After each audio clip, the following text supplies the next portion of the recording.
Hello all, it's episode 17 of the Early Parenting Podcast. In today's episode, I'm chatting about awake times for your baby and toddler and explaining why they are key to a fabulous sleep picture. Welcome to the Early Parenting Podcast, where we help you navigate the somewhat tricky world of parenthood so you can love the crap out of being a mum.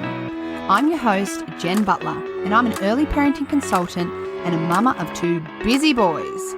Join me as I explore all things early parenting and deliver them to you in toddler-friendly, bite-sized lessons because, let's be honest, your toddler is probably smothering pseudo-cream on the wall as we speak.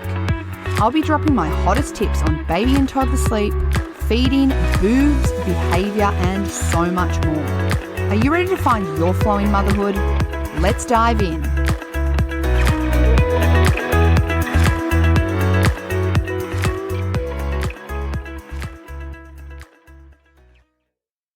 This episode is brought to you by my brand new Early Rising ebook.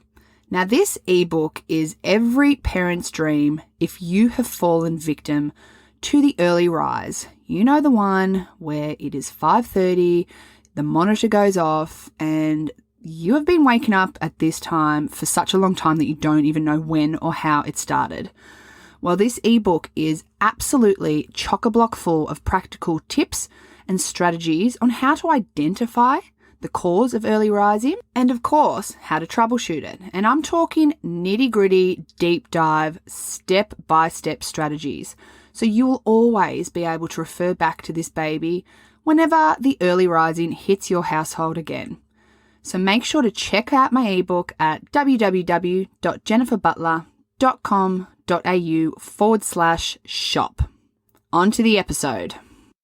So awake times describe the recommended period of time your baby or toddler should be awake between naps and bedtime.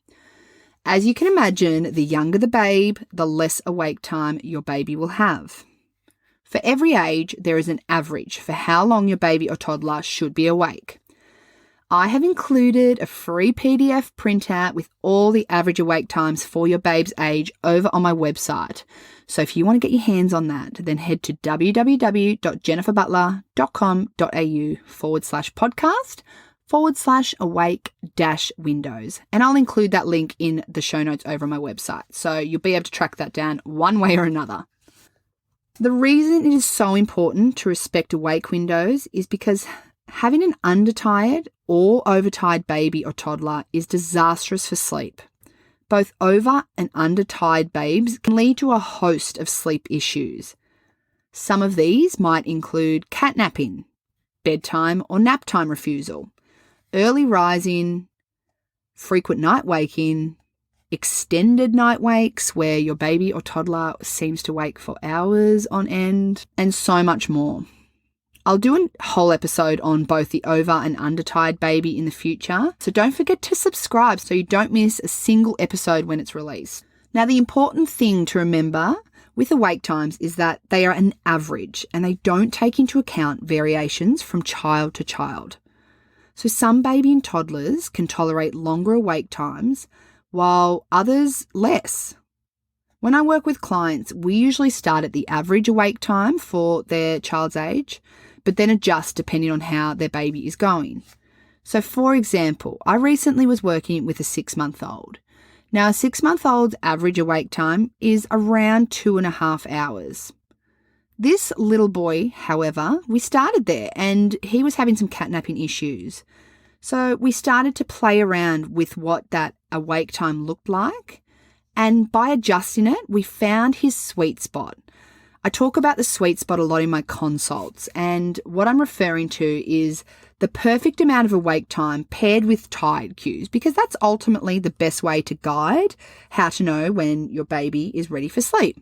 And that sweet spot means that your baby falls asleep with ease, usually within 5 to 10 minutes of being put down, and that they're able to consolidate sleep cycles. Of course, there's lots of reasons why babies may or may not be able to consolidate sleep cycles, but definitely looking at awake windows is a key part of negotiating why your baby might not be able to link those damn sleep cycles. Anyway, I hope that this has helped you to understand why awake windows are an important ingredient to consider in your baby and toddler's sleep picture. Don't forget to head over to www.jenniferbutler.com.au/podcast/awake-windows to download your free copy of Awake Times so that you can start having to play around with what works best for your baby. I'll see you in the next episode. Thanks for joining me. Bye for now.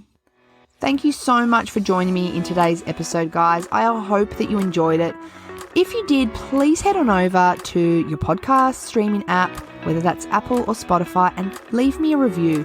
I want this podcast to get to as many ears as possible so that other mums who might be having the same questions as you can find a little bit of information to help their parenting journey along. And you know what? While you're over there leaving a review, please feel free to subscribe so you don't miss a single one of my episodes. And don't forget to hit me up on my socials, Facebook and Instagram, @JemButlerEarlyParenting.